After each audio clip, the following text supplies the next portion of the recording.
माननीय सदस्य Shri A.B. Akoijam ji. Thank you, Madam Chairperson, for the time and allowing me to take part in this discussion on the Honourable President's address in this House. I was expecting the President's speech to mention something on Manipur, very honestly speaking, because I thought that the government will outline through her speech on the steps being taken by the Government of India to deal with the issues and this tragedy that we have been witnessing in my home state. But call it arrogance or a reflection of a peculiar form of Rashtra Chetna followed by the ruling party, they have chosen to remain silent and in an effort to make the crisis invisible to the rest of the country as well as the globe.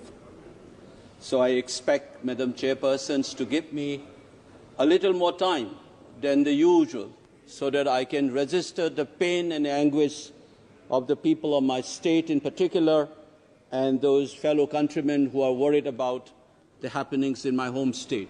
It's my sincere appeal to you. Please do give me some extra time. In our President's speech, it says that the government is trying to take along all these people, an inclusive and all-encompassing approach based on the principle enshrined in the Constitution. But the fact of the matter is, this government and their ideological moorings clearly does not believe in inclusive politics. I say this for one reason, not only for what has happened vis-à-vis with the Manipur crisis and the manner in which the Government of India have responded, but also generally the manner in which they have tinkered the constitutional principles and the manner in which they have imagined this nation to be. Their attitude and response to Manipur is nothing but a specific form of reflection of their general conception of what this nation is all about. Let me start with a particular tinkering that this government has done, which we don't see. Babasaheb Ambedkar said we have this document now, but how we inject flesh and blood to the soul to this document is what matters through our practice. What has been happening since the last 10 years? Like all liberal constitutions, we have this beautiful phrase in our preamble called "We the People." And this "we the people" is, like all liberal constitutions, conceptualize the population, the nation as a stratified population. But this government is pushing for a kind of an imagination of a nation which is cultural and organic in nature. When the Prime Minister took over in 2014, he has said on many occasions across many platforms in the West, in UK, UAE, Netherlands, or in various meetings in this country, he invoked a very familiar phrase that we have seen in the Nazi Germany's in 1920s and 1930s, Blut und Boden, blood and the soil. He said in his speech in Wembley, as well as in Netherlands or UAE or in my part of the world in Silchar, he says whether one should be giving emphasis on the color of the passport or the color of the blood or in our relation to the soil. These invocations of the blood and the soil is what the Nazis have shouted in the 1920s and 1930s. It is these conceptions of the people of this country leads to various exclusions. So there's no surprise that today we have a party which swear by nationalist ethos and you have none of the members from the Muslim communities, which constitute 15% of the population. That is the reflection of that imagination of the nation. It is a similar kind of an exclusion that you have continued through your response to the crisis in Manipur.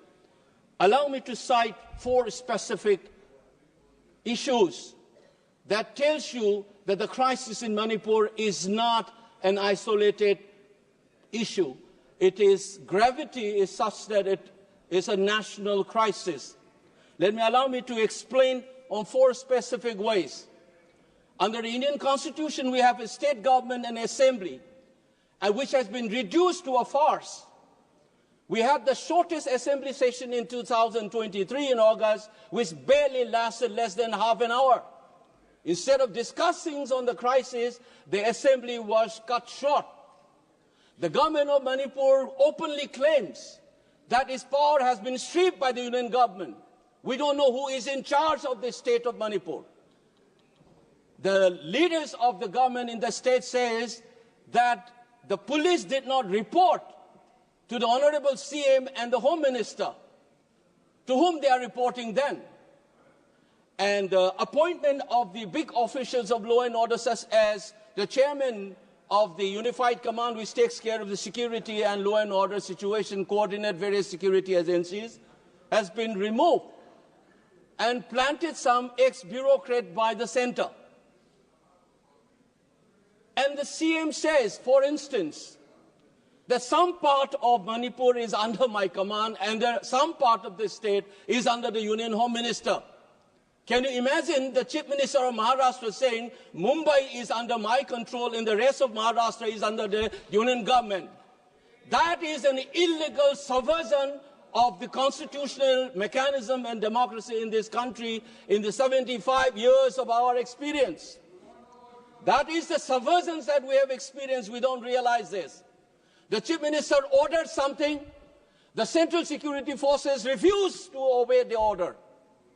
And there are images where the Central Armed Forces stopped the Manipur police from responding to armed attacks on innocent villagers. This complete chaos is what we witnessed in the 75th year of the constitutions, on which we have given lectures and bhashans in this house as well. It is a reality that is happening in Manipur, but who cares? You have sent in 60,000 plus troops, and under whose command those are working? If Article 355 or 365 has been invoked, where is the written documents? There's nothing of that kind. So it is an extra-constitutional subversion of the constitution of the country in a state called Manipur. Indian state has become nothing but a banana republic in the state of Manipur. Madam Chairperson, have you ever seen elected members being beaten up publicly in this country, and the country thinks that constitutional order is in order in Manipur? The dignity of the elected members, the authority of the assembly, everything has been subverted by this union government in collusion with their satraps who are running the show on their behalf in Imphal. Please keep in mind this is a complete subversion of a constitutional order on the 75th year of constitution. For Manipur, incidentally, this is not the first time. When the constitution was adopted 75 years ago, we had an assembly of our own and a constitutional monarchy, which was bulldozed on the 15th of October 1949. That insult should have been bygone be the bygone, and we should be looking forward. But this manner in which the crisis has been handled, and contemptuous manner in which this has not been talked about, even in our Honorable President's speech, is making you to remember that humiliation once more as we are trying to look forward. This is the most saddening and unfortunate part as we celebrate the Constitution's 75th year. Second example, when Babasaheb Ambedkar was asked, which article in this Constitution you think is the most important one? He points out Article 32 and said this is the soul and the heart of the Constitution. In Manipur, you have a main. Please, madam, I have seen people getting more time. Please allow me to finish at least. Give me 2-3 more minutes. Article 32, habeas corpus, is one of the legal rights that the citizens have.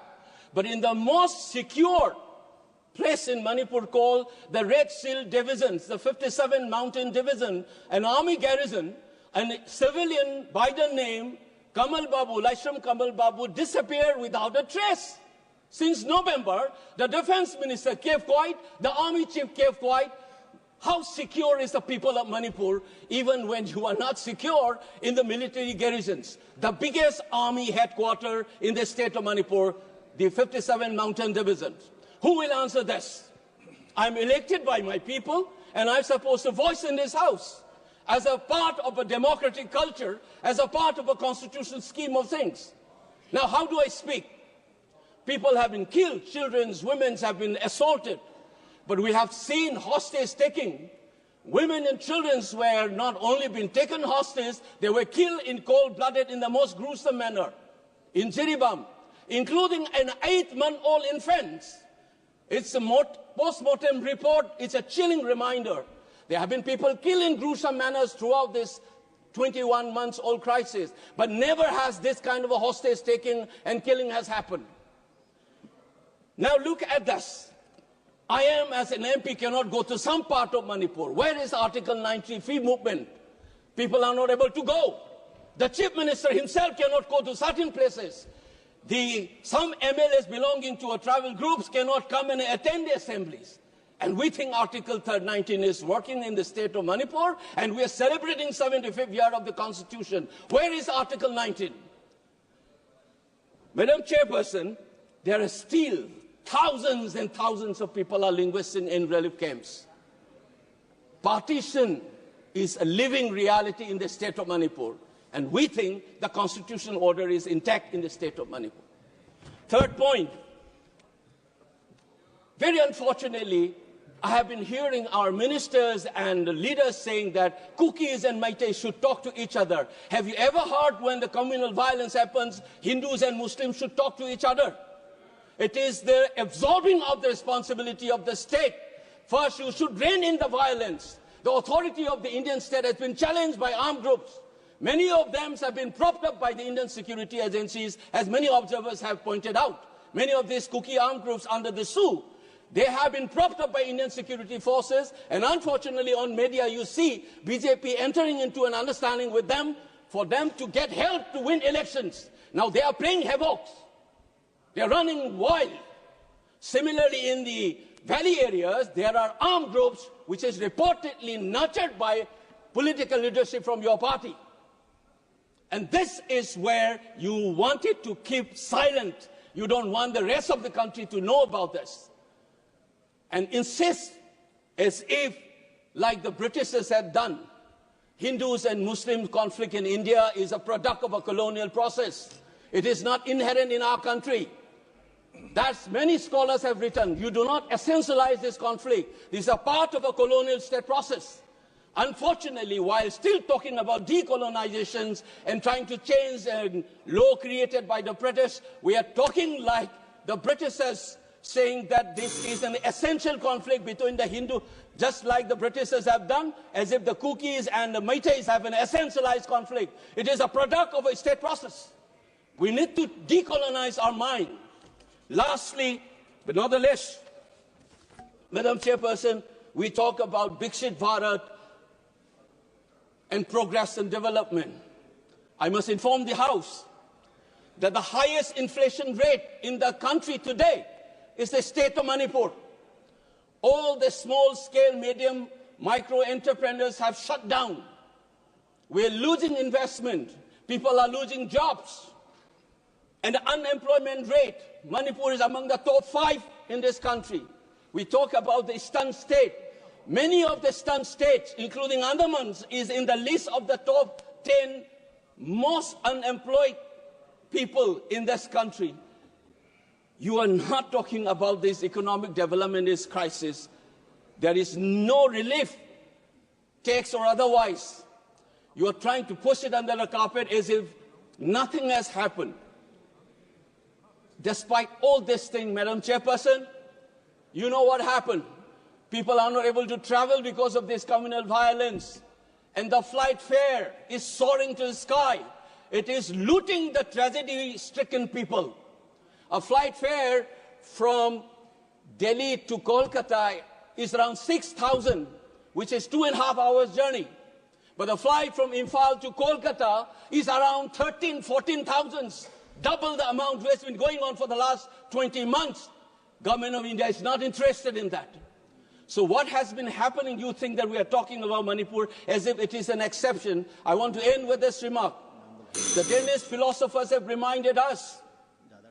Soren Kierkegaard once said, if you want to understand the general, pick up an exceptional, true exception, because the exception will explain the general as well as the exception itself. If you want to understand what this country and how it is imagined, how this constitution is working, and how it is being lied to the rest of the country, take Manipur as an exceptional case. The moment we are honest about it, you will be able to answer. We think that alienation of the Northeast people will be okay, but you check it how the youths are asking the relationship between India and Manipur because of this crisis. It is a danger written on the wall, and I draw the attention of all our members cutting across party lines.